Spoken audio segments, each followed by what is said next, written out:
Саламатсыздарбы урматтуу телекөрүүчүлөр, көгүлдүр экранда кайрадан аргымак көрсөтүүсү. Бүгүнкү чыгарылышта Манас айылында тапталып келе жаткан Аламан улактын мыкты делген аттары менен таанышабыз. Бул ат жөнүндө айта турган болсом, бул аттын ар бир аттын кличкасы болот да. Бул аттын аты Гүлсары.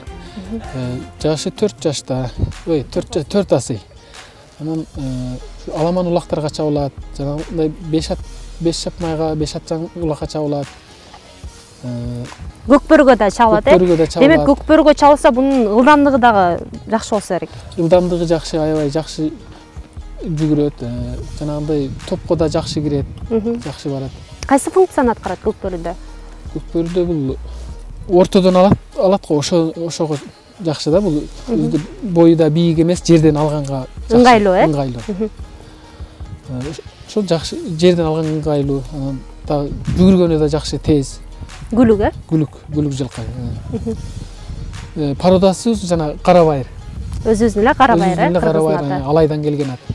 Мүнөзүн айта кетсеңиз. Мүнөзү жоош, аябай жоош. Мындай балдарга да коркпой мингизгенге болот, ишенип мингизсе болот да, аябай жоош ат. Ошол. Көзү тууралуу айта кетсеңиз. Көзү эмнеге мындай? Көзү ошо бизге келгенге чейин эле ушундай экен. Анан айтышат, ушу көзүнө бирдеме сайылып, ошодон ушундай болуп калган экен, көр болуп калган экен. Бирок бул көзү тоскоол болгон жок, Көзү улакта тоскоол болбойт, башка аттарда эле жакшы жүгүрөт. Негизи эле саяпкер бул атты өзүнүн баласындай карайт да, ооруп калса түнү жанында болуп, ооруп калса жанында болобуз, карайбыз, укол саябыз, жакшылап карайбыз. Кандай чараларды колдоносуз баягындай ооруп калган учурларда? Ооруп калса укол саябыз, жанагындай эле антибиотиктерди саябыз, температура болот. Анан да жана жаталак деген бир оорусу бар, ич ооруйт. Ошондо укол саябыз, капельница саябыз. Өзүңүз эле саап турасыз кандай? Өзүбүз эле саябыз, температура болот, анысын текшеребиз, температуралар. Демек, сиз ветеринардын да кызматын аркалап калгандырбайсызбы? Эми ветеринарды чакырсаң алар деле келет, бирок эми баягы өзүбүз дагы аракет кылабыз да. Ветеринарга эле карап отурбай, өзүбүз дагы карап, укол сая турган болсо уколун саябыз. Мындай буттары бир тебеленсе, аларды дарылайбыз. Ушундай карайбыз. Керек болсо ветеринардан дагы мыкты билсеңиз керек кээ бир нерселерин. Ооба, эми ветеринар деле күтүп отуруп, ошо өзүбүз колдон келген эмелерди жасайбыз да, карайбыз.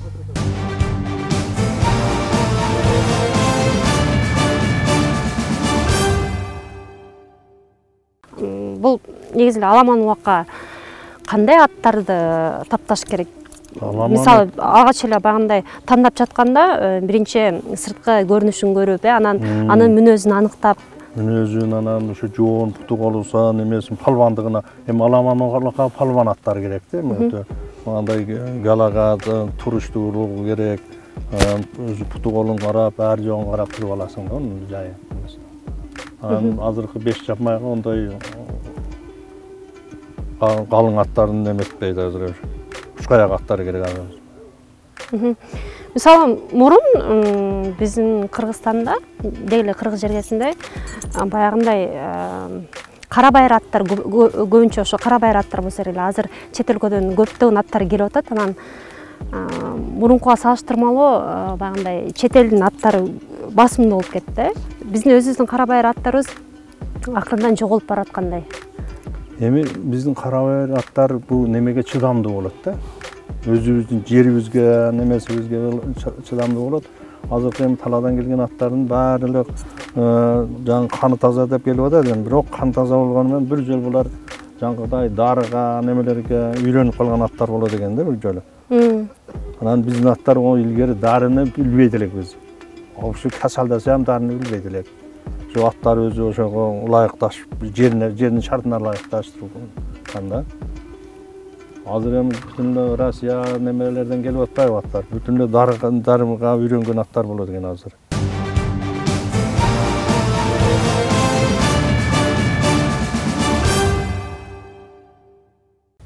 Аргымак бизге жаңа сыйында келип ошондон бери бизде бунун немелери мүнөздөрү өтө жоош. Эми жаш балдар деле минсе болот да. Өтө жоош жылкы. Мындай өнөрү жок эч кандай мындай тээп иштеп нары бери кылганча. Жакшы жоош жылкы. Күлүктүгү өтө күлүк, жакшы. Ошол жагынан бизге жагып калганын биз өзүбүз алганбыз да. Кызыгып жүрүпчү. Күлүк жылкы, атасы ошо чүйдөн барган күлүк жылкылардын бири болгондуктан анан ошо атасынын канына тартып бул да күлүк болуп калыптыр да. Блатной деп эмнеге койдуңар эле? Ким койду блатты? Блатной деп буну мен койгом. Блатной деп себеби басканда мындай келишимдүү басат да, анан ошого карап кличкасын блатной деп койгонбуз. Ар бир аттын үстү ар кандай болот да. Мисалы бир атта жүрсөң, ал силкип басат же кагып басат, андай басат. Бул аттын үстүндө жүрсөң мындай өзгөчөлүгү өтө тынч жүрөсүң да. Жакшы жолго өтө жолго да мындай жолго жакшы ат да. Басымы жакшы. Басымы өтө жакшы да. Ошондой. Анан бул басканда да мындай эмеде чырайына чыгып басат да, ошон үчүн эмесинде кличкасында блатной деп койгонбуз. Оюнда мисалы кээ бир аттар мисалы үркүп, наркы берки кыла турган болсо, андай жагы жок. Жөн жүргөндө кандай жүрсө, өзүнүн ээн эркин сезсе, оюнда деле өзүн ошондой сезет да. Оюнда өтө күлүк. Муну Көкбөргөдө чабып жүргөм мен өзүм. Убагында. Азыр Аламан улакка чабылып атат. Бакчар деген байкемдин аты да азыр. Убагында менин атым болчу. Кайра өзүңүздүн колуңузга түшүп калды, э? Ооба, кайра ошол байкем алды, ал байкем алганда өзүм чабып атай деп мага берди. Демек сиз сатып деле кайра өзүңүз минип калдыңыз. Ошондой болуп калды. Көкбөрүдө кайсы функцияны аткарчу эле? Көкбөрүдө бул чабуулчунун функциясын аткарчу. Анан алгандан кийин күлүк болгондуктан тайгажанга батчы үчүн ошо чабуулчунун немесин аткарчу да. Күлүктүгүнө байланыштуу, Күлүктүгүнө байланыштуу болгон. Анан бул чабуулчу деле эмес, универсальный ат болчу да. Эмеге коргоочуга деле кете берчү, жарым коргоочуга анча-мынча болуп калган учурларда жекпе-жекке деле түшүп жүргөн, один-одинге деле түшүп жүргөнбүз мененчи. Универсалдык ат болчу да бешбеште. Аламан убакта өзүн кандай кылып жүрөт? Аламан убакта алгандан кийин артынан ат жеткирбей барган жери ошол жери жакшы да. Жалгыз барат. Негизи эле Аламан убактын аттары чоң келет го, анан бунун атаандаштары көп болсо керек, баягындай күчү жетпей калган. Эми ошол жагында мунун преимуществосу ошол эмесинен күлүктүгүнөн неме кылат да, ат жеткирбейчи. Артыкчылыгы күлүктүгү, э? Артыкчылыгы ооба, күлүктүгү өтө күлүк жакшы. Ал эми жанагы чоң аттар алар анча чуркалашпайт, э? Ооба, алар анчалык ылдам эмес да, ошого бул ылдам жагынан тутат да. Жетишкендиктери тууралуу айта кетсеңиз. Жетишкендиктери эми бизге мисалы тиги чыдады, буга чыдады деп деле анчалык деле мындай эменин кереги жок да. Бизге өзүбүздүн рахатыбыз үчүн болсо болду. Эң башкысы жетишкендиктери көп эле. Чындыгындачы. Эмне болуптур эле, эгер сыр болбосо? Эми бул жерде аэропорт жакта Аламан улактар көп болот. Анан койго, эчкиге, тайга чыдаган күндөр көп эле болгон. Анан эми алары анчалык деле бизге маанилүү эмес да. Бизге эң башкысы өзүбүзгө. Мындай улак органда атын сүндүрөктөн суркап берип турса, ошол өзүбүздүн рахаты үчүн эле да. Эми ата бабабыздан келаткан салт болгондон кийин улак. Негизи бул ат багуу, бул улак чабуу сиздин хоббиңизби же ишиңизби? Бул менин хоббим. Жакшы көргөн ишиңиз, э? Жакшы көргөн ишим да. Эми жумуштан сырткары кылгандай жумушум да, мындайча айтканда. Хоббим, өзүмө жаккан нерсе.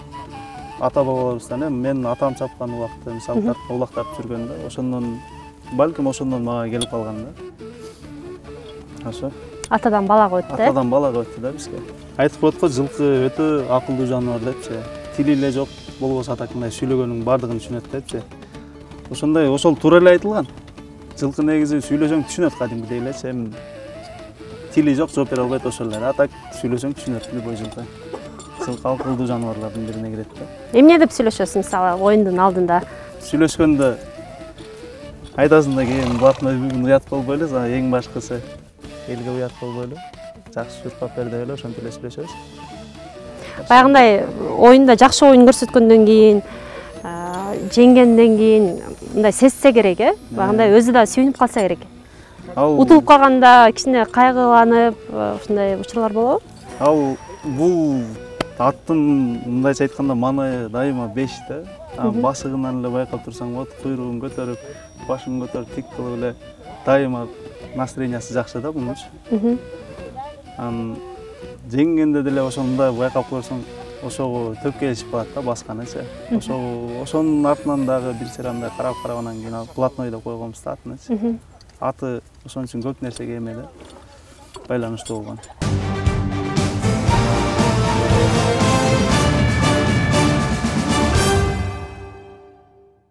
Кезектеги атыңыз тууралуу айта кетсеңиз. Бул атыбыздын аты Lexus. Бизге Нарындан келген. Быйыл бир 3 ай болуп калды бизге келгенечи. Жаңасы ат, жаш буюрса. Келечеги алдыда. Бул атасы Польшадан келген. Апасы болсо биздин өзүбүздүн эле карабай жылкылардан. Өзгөчөлүгүн айта кетиңиз. Мунун өзгөчөлүктөрү топко жакшы барат, додого жакшы барат. Күлүктүгү да өтө күлүк, жакшы. Оозу жеңил, элпек оозу. Мындай кайрылгандары дагы, токтогондору да. Бизге келгенге чейин бул Нарында Көкбөрөгө да чабылып жүргөн экен. Өзүнүн ээсин буга чейинки ээсин айтуусу боюнчачы.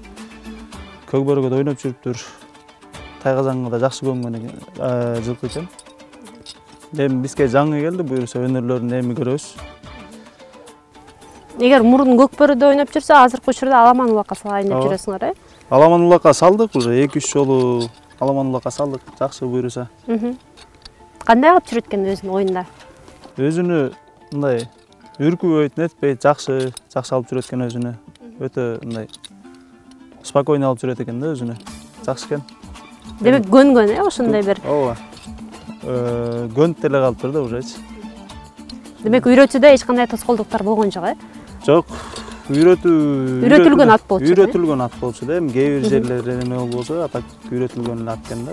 Эгер үйрөтүлгөн ат болсо, мындай баасы дагы силерге кымбатка турса керек. Эгер сыр болбосо канча сомго сатып алдыңыздар? Баасыны $4000 келип түштү бизге. Бизге келиши. Суукка чыдамдуу. Өзү да териси калың жылкы экен. Чоң. Эми бул азырынча жаш дагы чоңойот эми буюрса. Жаңасы азыр. Мүнөзү өтө жоош жылкы. Мындай астынан өтүп кетсең деле теппейт да. Чынына келгенде.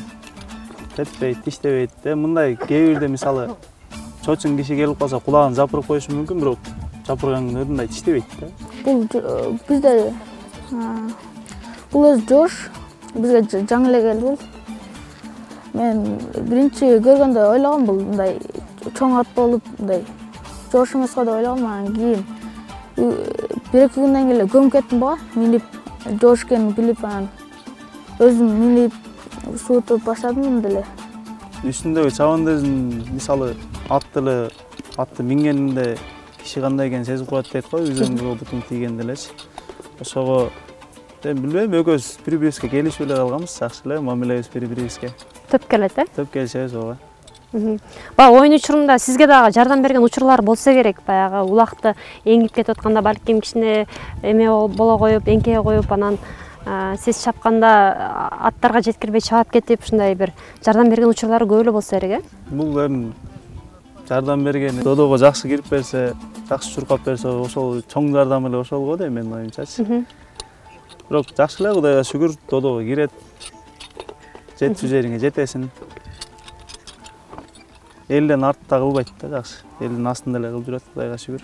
Ата бабалар мисалы илгертен эле мындай эметип келгенден кийин бизге да ошо атабыздан эме кылган да, келген да. Анан биз деле кыргыздын эмесин, желегин желбиретип көтөргүбүз келет, колдон келишинче элечи. Ошо биз да эми аракет кылабыз го. Өзүбүздүн кыргыз элин уят кылбай, желегин желбиреткенге. Деги эле жогоруда айтып кетпедиңизби, мен атам чапчу, анан мен да чаап калдым депчи. Анан бул оюн канда бар болсо керек, Балким ошондой болушу да мүмкүн. Ошон мисалы кичинекей кезимен атка аралашпай жүрүп калдык да. Кичинекей кезибизде бар болчу видео жылкыларчы. Анан кийин атка аралашпай бир топ жыл жүрүп калдык да, анан кийин бир топ чоңоюп калгандан кийин анан уже кайра аралашып баштадым да аткачы. Демек тартып атты сизде оюнга. кандайдыр бир эме болгон күч бар да, каныңда бар болсо баары тарта берет экен да, ошол эле. Анан оюндун алдында кандай сезимдер болот? Мисалы, Акчол байке айтат, мен ошо оюн башталар бир күн калганда баягы эртеси болот дегенде түнү менен уктай албай чыгам депчи. Сизде кандай?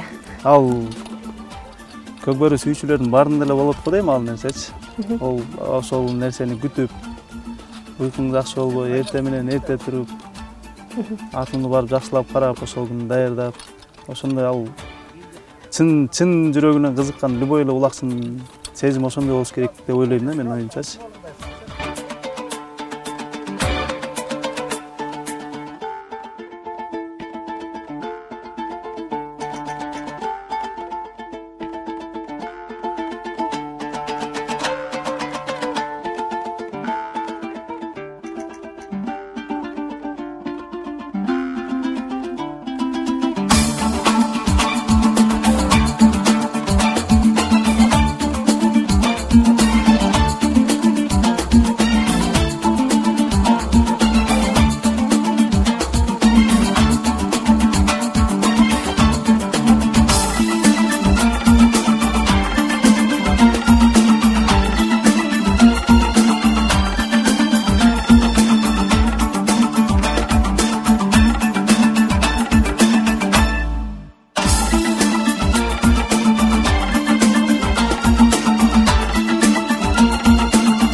Менде дагы аттар бар, тай бар.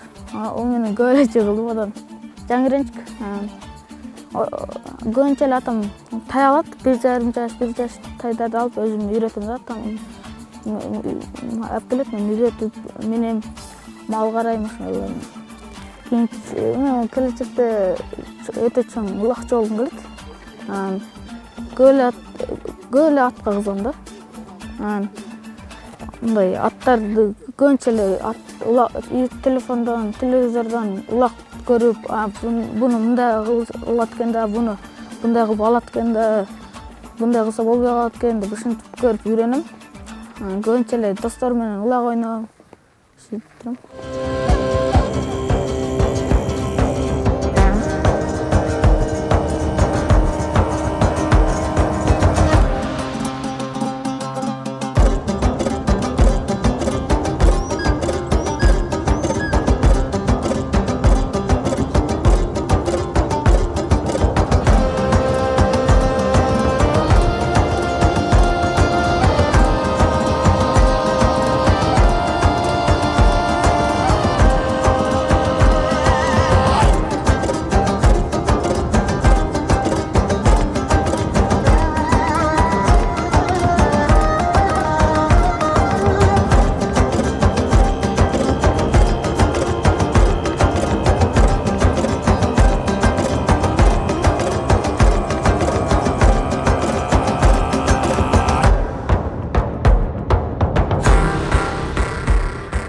Урматтуу теле көрүүчүлөр, жогоруда көрсөтүлгөн аргымактар тууралуу кененирээк маалымат берип кеттик деген ишеничтебиз. Ушул аргымактардын ичинен мага өзгөчө ушул Lexus аттуу аргымак абдан жакты. Бул аламан улак оюнуна келгенине аз эле болуптур, бирок көрсөткүчтөрү жаман эмес. Атай байкенин иштерине албан ийгиликтерди каалоо менен бирге бул көрсөтүүнү жыйынтыктайбыз. Сиздер менен мен Нуриза Маматжума кызы болдум. Кийинки көрсөтүүлөргө чейин сак саламатта туруңуздар.